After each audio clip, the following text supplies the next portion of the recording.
Yes. Thank you, Davin. Yeah. Note to self, do not come up on stage after a professional speaker who's an incredible storyteller. Um, I'm very happy to be here. I hadn't prepared this, but Davin inspired me to share my ikigai with you, which is a lot of work that we've done at WD-40 Company, and it resembles closely what Gavin just shared on the screen with the circles and the purpose. And my leadership point of view is to help others achieve their purpose. And in my role at WD-40 Company as a Global Director of Talent, I have the very good fortune of being able to do that with some incredibly talented leaders and people all over the world. We speak 7 different languages, local languages at WD-40 Company. We have 17 offices, and we are only about 615 employees strong, with a big, big brand that we're all very, very proud of. So with that said, I'd like to share a story. 10 years ago, this month, October, 10 years ago, we were in the middle of Q2, or Q1, excuse me, and we just received our new headcount. And our VP of Legal, Corporate Communications and Investor Relations at the time, she had just received approval to hire a director of Investor Relations. Now, this was very exciting because she'd been spread thin for quite some time, right, Gary? And so she was eager to dive in. She scheduled time on my calendar. She walked into my room, into my office. She did not walk in with a job description. She did not walk in with the purpose of explaining to me the years of experience, the educational requirements, the financial acumen, or the industries that she was looking to hire a director of corporate investor relations. She didn't do any of that. The intention of her walking into my office was to tell me a story about how she and her team, internal and external team, had spent the previous 2 decades building a brand, telling the story, sharing with our investors our purpose, our why, and what our people did. She explained to me how our network of attorneys around the world invested a tremendous amount of discretionary effort into protecting our intellectual property and our trade dress. And they did that because they believed in our why. They believed in our purpose. Now, she was an incredible storyteller.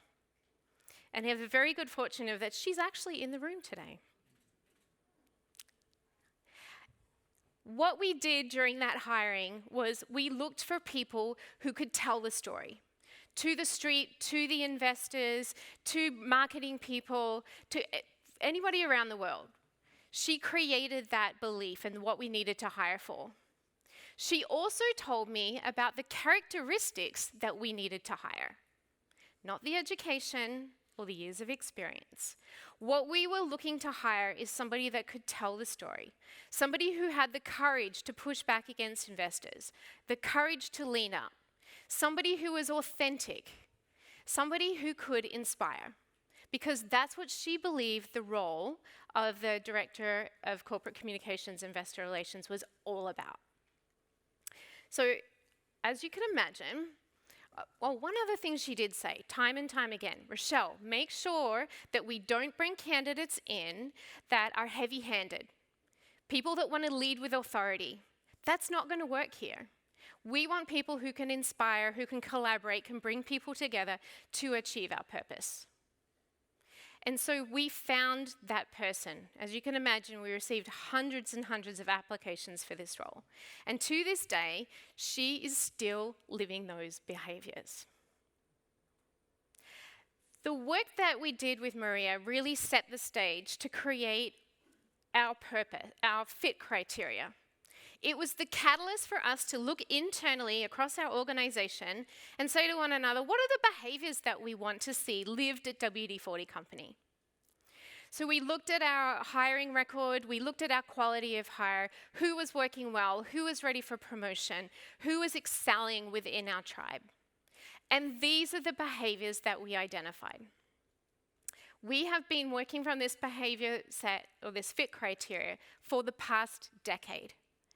And as a result, our employee engagement continues to eke up, and as of our last survey, is at 92% globally.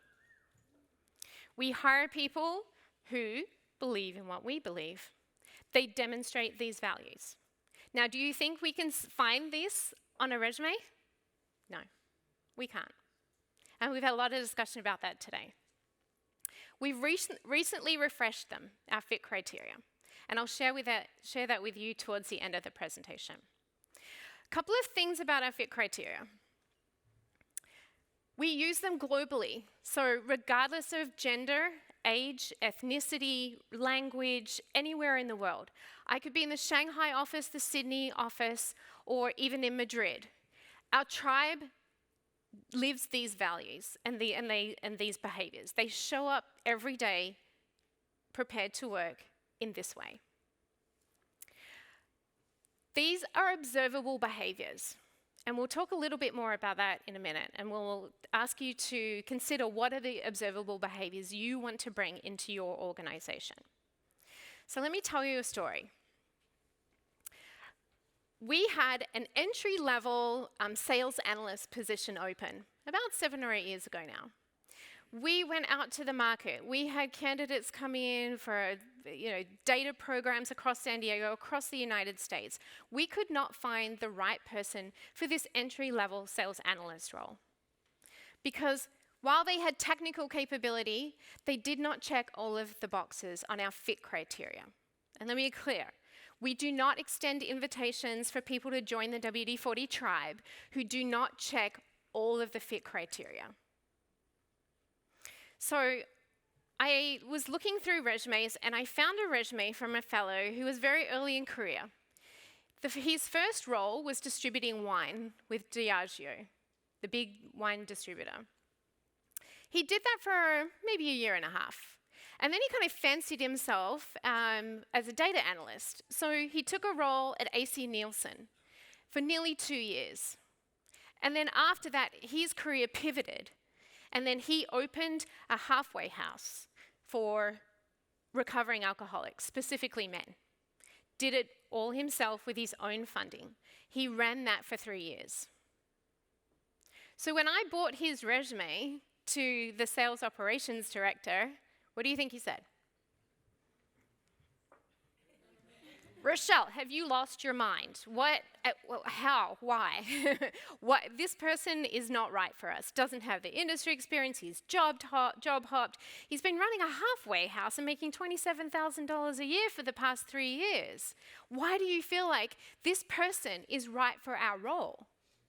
And the reason that Aaron was right for that role is because he demonstrated all of these behaviors.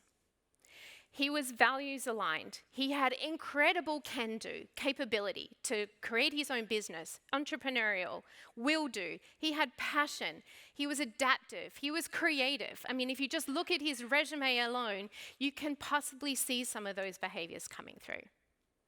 Today, Aaron is our Vice President of e-commerce sales and channel marketing. And we hired him about 8 years ago. He too, like Wendy, continues to live these behaviors. So, on the assumption that a collection of aligned behaviors over time creates culture,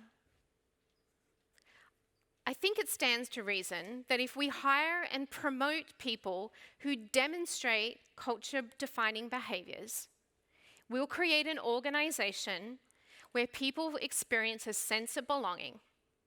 They're aligned to our purpose, they will stay, they will learn, they will grow. And when people feel a sense of belonging, we have in our grasp that discretionary effort that we all as leaders are looking for. They'll keep coming back, they will keep investing because they believe in what we believe. Now, this isn't easy to do. How do we do it, you're asking? Because if we could do it, we would. So before we get deep into a discussion about what the behaviors are that you might be looking for in your organization, let's first talk about what are not behaviors. So often when I sit with hiring leaders and I look at a resume, they come to conclusions. They make quick assumptions about people's traits, their values, their motives, or their drivers from a piece of paper. And as we described in some of the previous examples and what Maria shared with her vision of what she wanted to hire for, it's very difficult to do that until you experience the whole person in the round, how they're going to show up every day. So what we need to do is identify the behaviors. Once we identify those behaviors that are aligned, we can then consider the person for the role. So what are they not? They're not traits, characteristics, or tendencies that produce a particular type of behavior. A trait, introversion, competitive, passionate. These traits are created out of our lived experiences, nurture and nature. Just like our values are. Our personal values, what an incredible rich conversation that we had earlier this morning about what are our values. Are the principles, beliefs, standards that people believe are important in life. They define the differences for most people in right and wrong. So often if you're wondering why you're feeling triggered, I suggest to people that we're interviewing or their leaders, it's probably because somebody's stepped on one of your values. And often you don't know what it is until you experience the feeling of not feeling right. Like, why am I upset? Why am I concerned about this? Why am I feeling emoted? And then we talk about our motives or our drivers. The reason we do stuff. So our traits, our values, our motives, and our drivers all culminate in how we show up. These are our behaviors. And quite often, they're very subconscious. Because we're on autopilot, right? We're going through our day and we're having meetings, we're having conversations, difficult ones, exciting ones, we're engaging with people.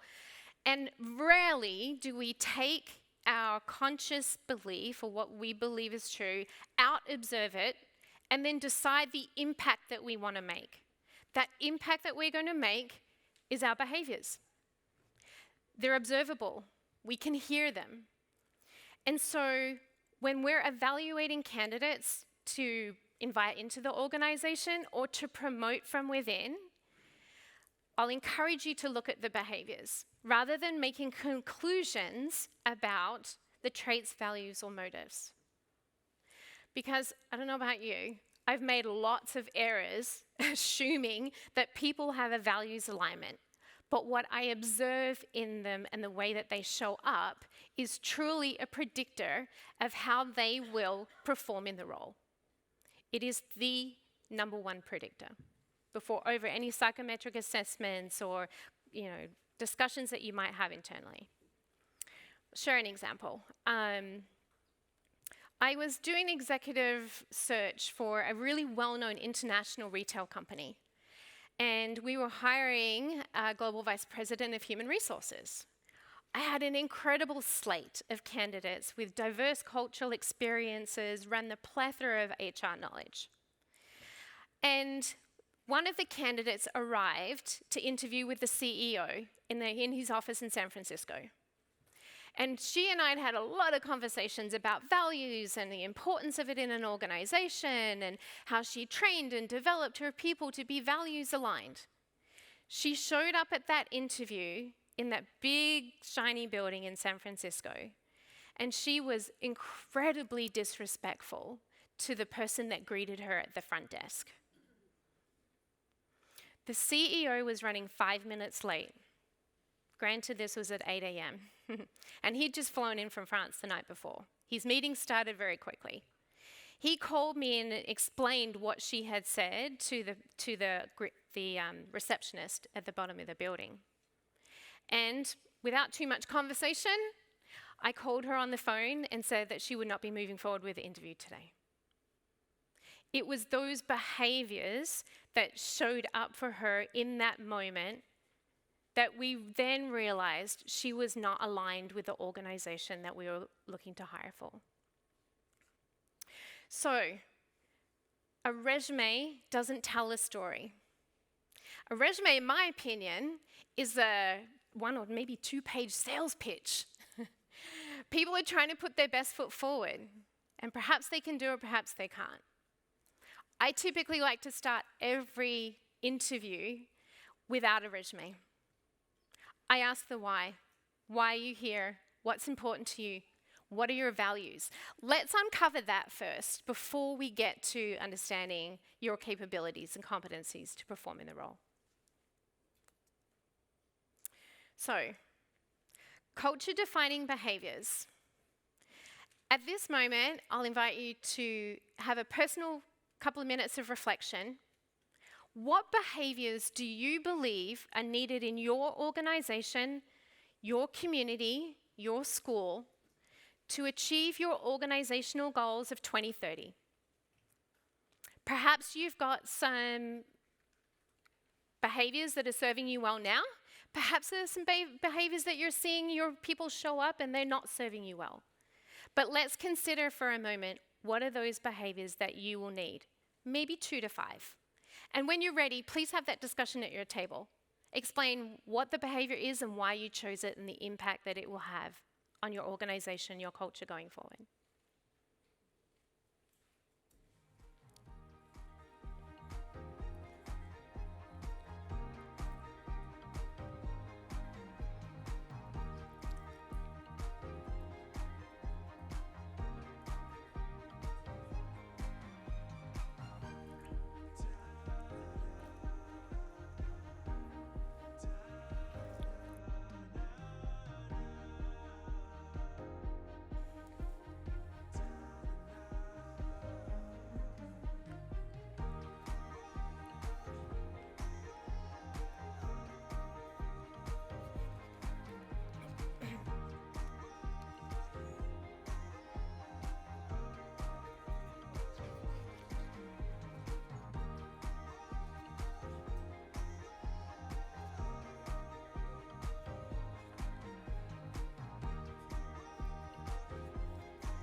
Thank you. I'm so sorry, I Thank you. shook and that stuck it on the way I did that. Oh no, no, I didn't even hear it, so thank you. No, you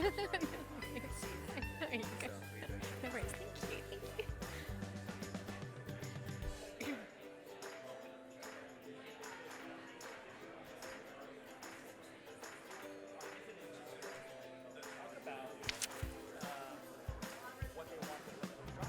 I'll catch you after. You're amazing.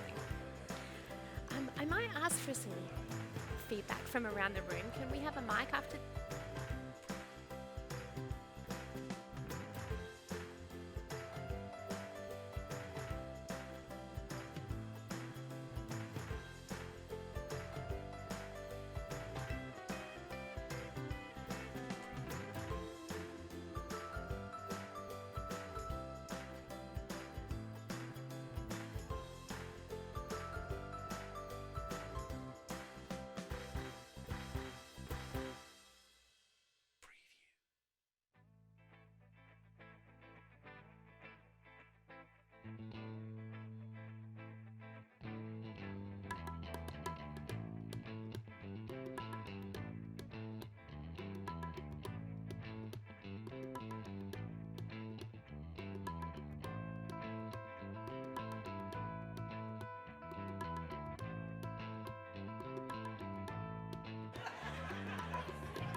Okay.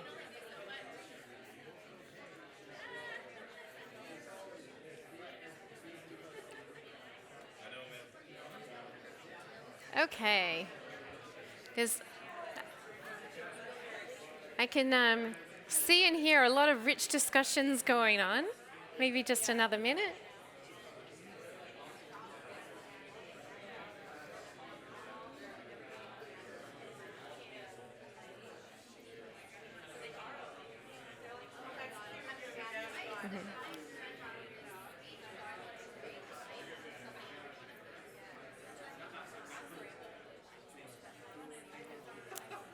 Okay. Thank you, everyone. Hopefully you enjoyed the discussion. Um, Alrighty. Well, we'll ask for some audience participation. Stan, thankfully, has a microphone and he'll bring it over to you. So we'd love to hear from some of the tables. What was the behavior that you believe is needed for your organization in 2030, and why do you believe so? Any thoughts? We got one? Thanks, Hi, Jo. Rachelle. Hi, Huge fan of yours over here. Love you. I follow you everywhere. This table, we all agreed on the importance of staying curious, which ties back to a growth mindset, which I think can include a lot of behaviors. But we shared things like tell me more, appreciative inquiry. So just staying open, staying curious instead of going in with sort of decisions already made, closed-minded, and just demonstrating that flexibility. Awesome. Thanks, Jo. Curiosity often leads to learning. Yeah? Beautiful. One of the behaviors we talked about was respect. I just think that's kind of the foundation of any organization and any organizational culture. I think I especially like what you brought up with that receptionist example. You know, it doesn't matter what department you're in, what your title is, where you are. I think when you have mutual respect for everyone, it builds a foundation of respect and positivity, and I think that creates a ripple effect in every single way throughout an organization. So I think it creates all the behaviors that you'd want. Yes, respecting and honoring one another. Yeah, couldn't agree more. Listening with the intent of being influenced. Love it. Thank you. Any others?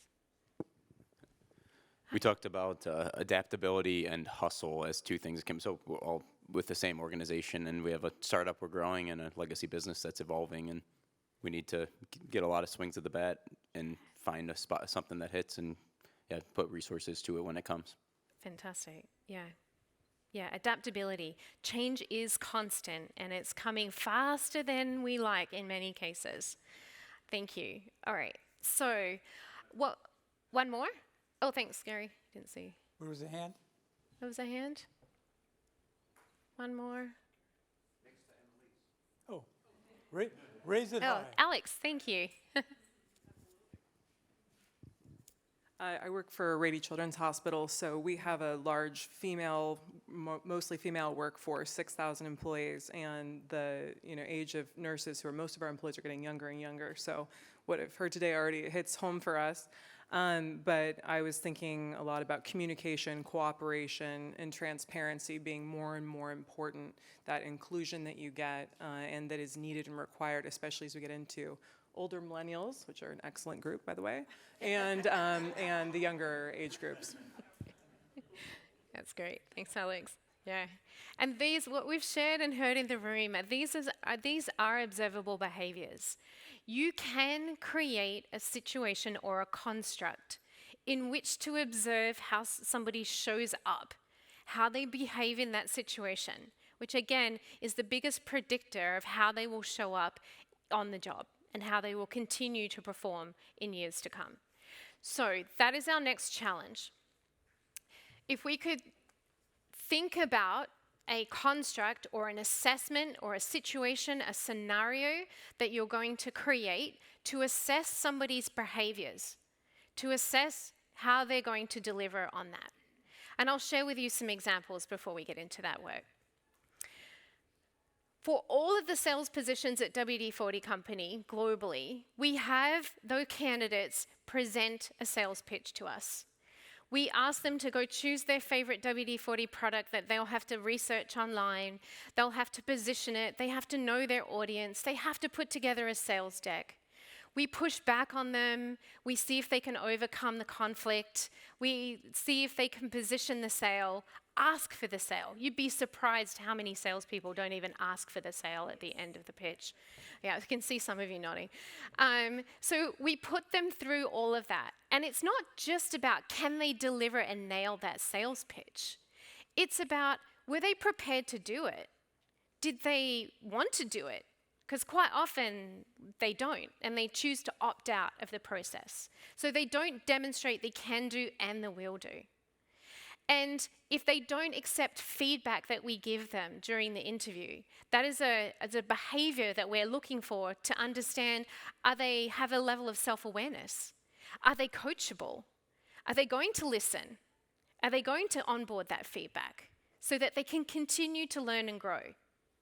These are all observable behaviors that we've created out of this construct, or a criterion valid assessment, which, by the way, for the attorneys in the room, is very defensible if you ever get challenged for a hiring decision.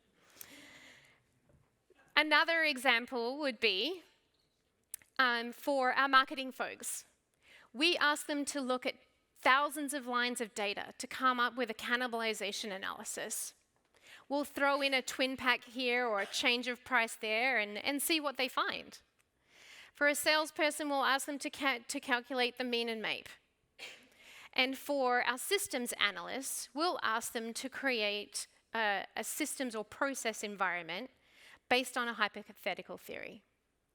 And we did that for one of our systems analysts. She came in, she responded to the question, she returned the assessment within 24 hours. It was beautifully prepared. She carefully constructed her assumptions to justify her reasoning and her explanation for what she had sent back.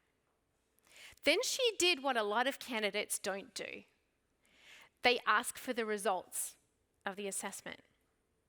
Often candidates submit it, they go on to the interview, did I get the job, I didn't get the job, I'm done. They move on.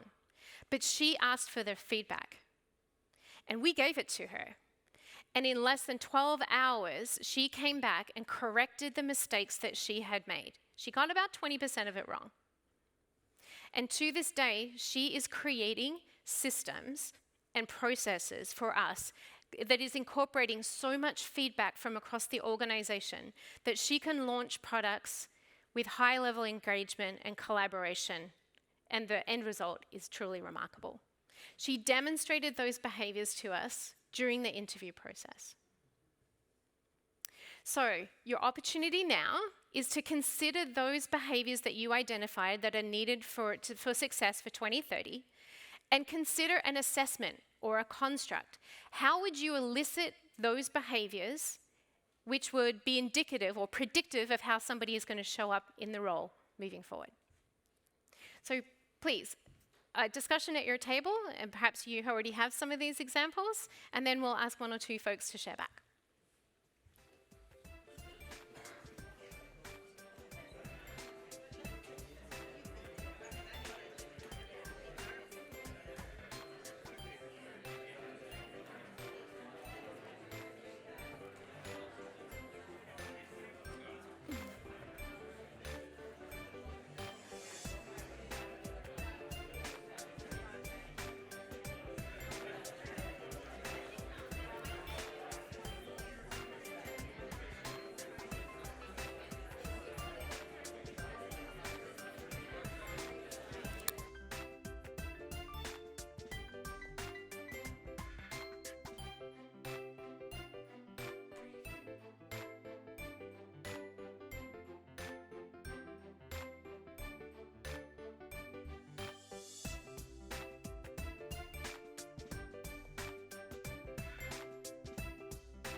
Oh God, I should not say that.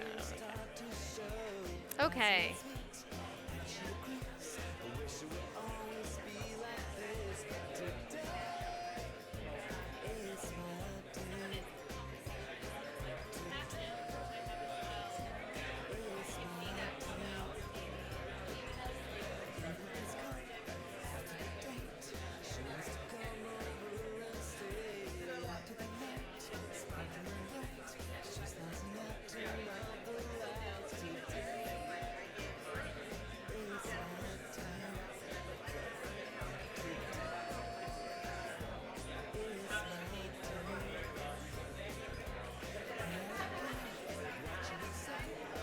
Okay. Thanks, everyone.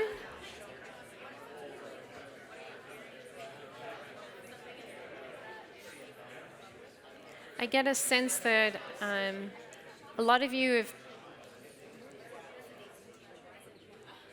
spent time recruiting before and assessing people to join your team and the organization. There's a lot of rich discussion going on. And we know what it's like when we don't get it right. We've all had those experiences. Essentially, the more that we can apply a content valid core query, as we call it, or a criterion assessment, the likelihood of us getting right increases significantly. And if we shoot for about 80%, we're doing pretty well. So love to hear from the audience. Are there any specific assessments that you've created in the past, or ways that you have observed people's behavior that really helped you make a good decision, or perhaps avoid a bad one? Thank you. Can't see it. Thanks, Stan. Over Where? this way. Raise your hand high. Hi, my name is Brian Zotti. Hi, Brian. Our table, we don't all work together, but we all work in the same space. We support adults with disabilities.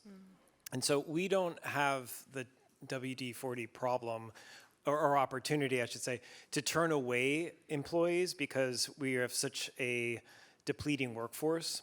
So we were saying it's more about not making this about going for the top 10%, but not accepting the bottom 10%.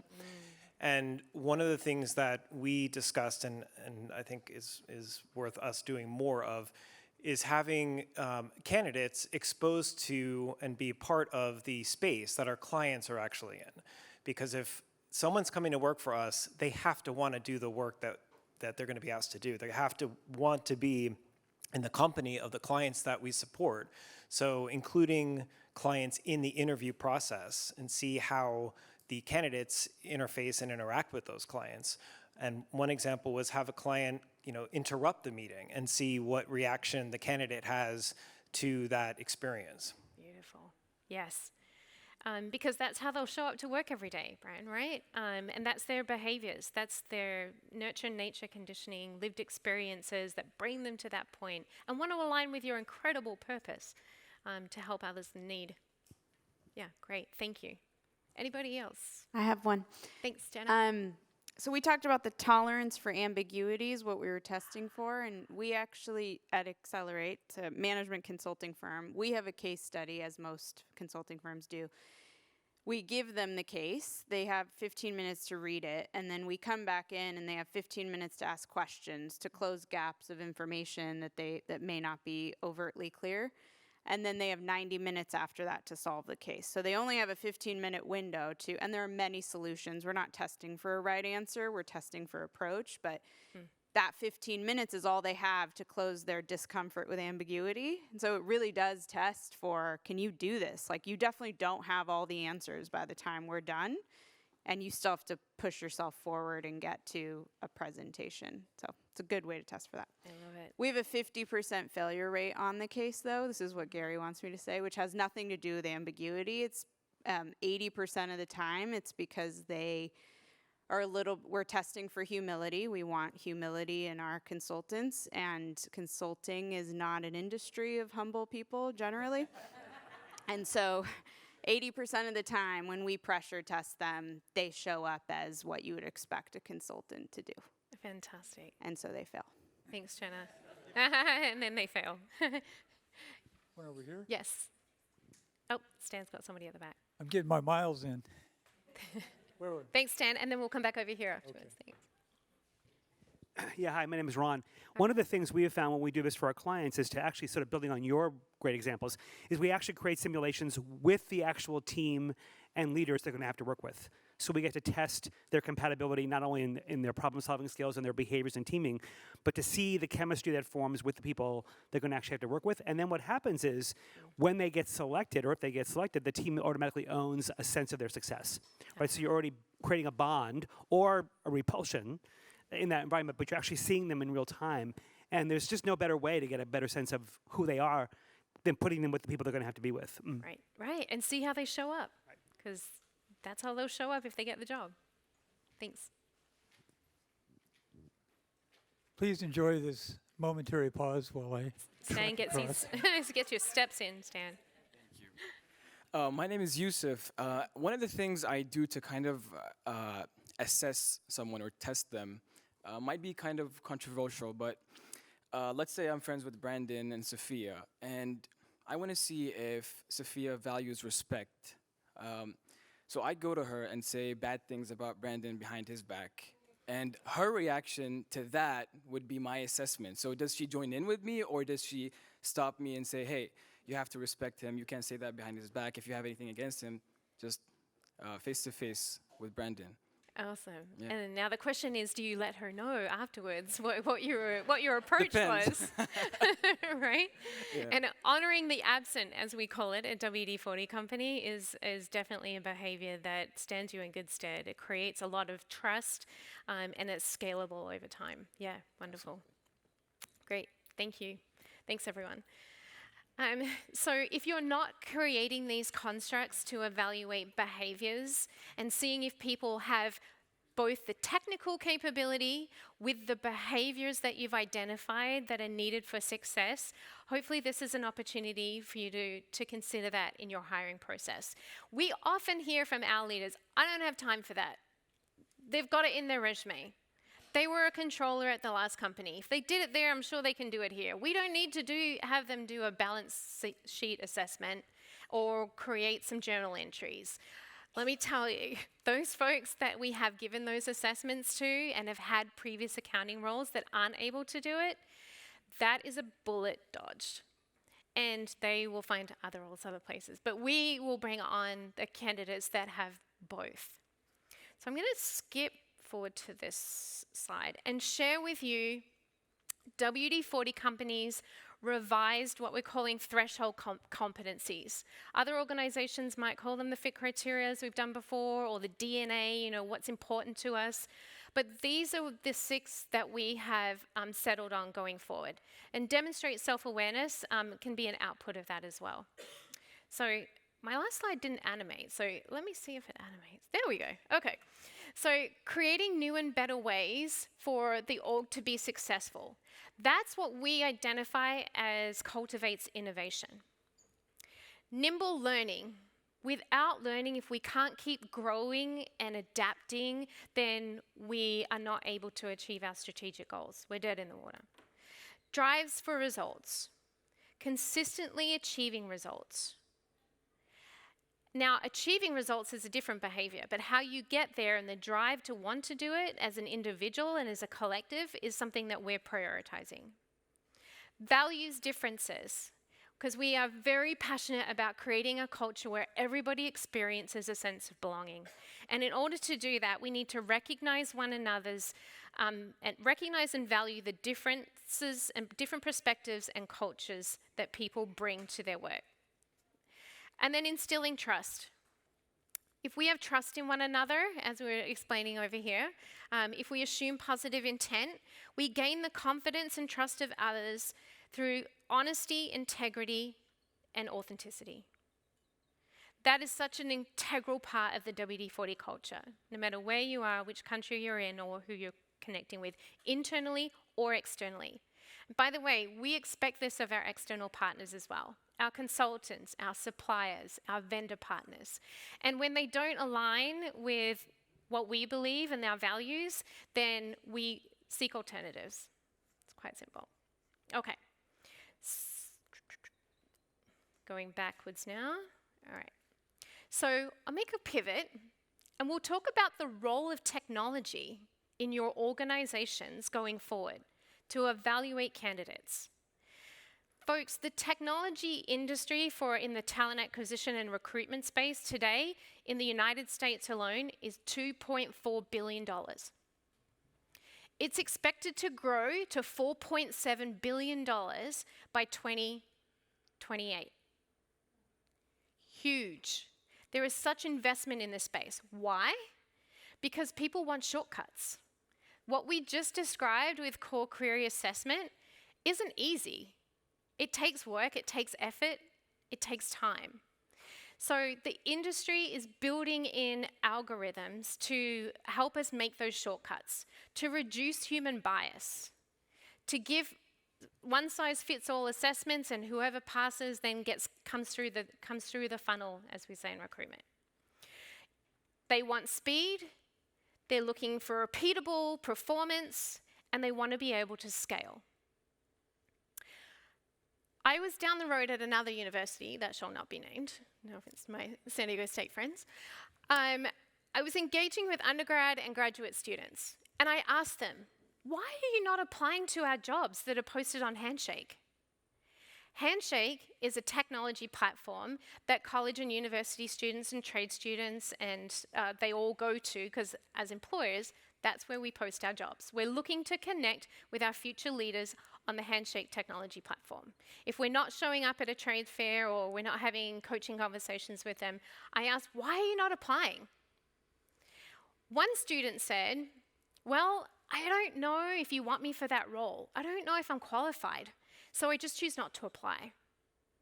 Another student said, if you want me, my profile's there, come find me. Many of our recruiters have dozens of open jobs or requisitions on their desk. This white glove approach that I'm hearing from students in different organizations, it's just not possible. It's not scalable, it's not repeatable, it takes a lot of time. And if you don't post on your profile exactly what it is that you're looking for, and who as a graduate student knew what they were looking for, it's like a needle in a haystack. They're not necessarily open to exploring those roles and discovering it for themselves. Technology in the future and machine AI learning, our students are going to ask ChatGPT. ChatGPT, find me a job you think I might be interested in.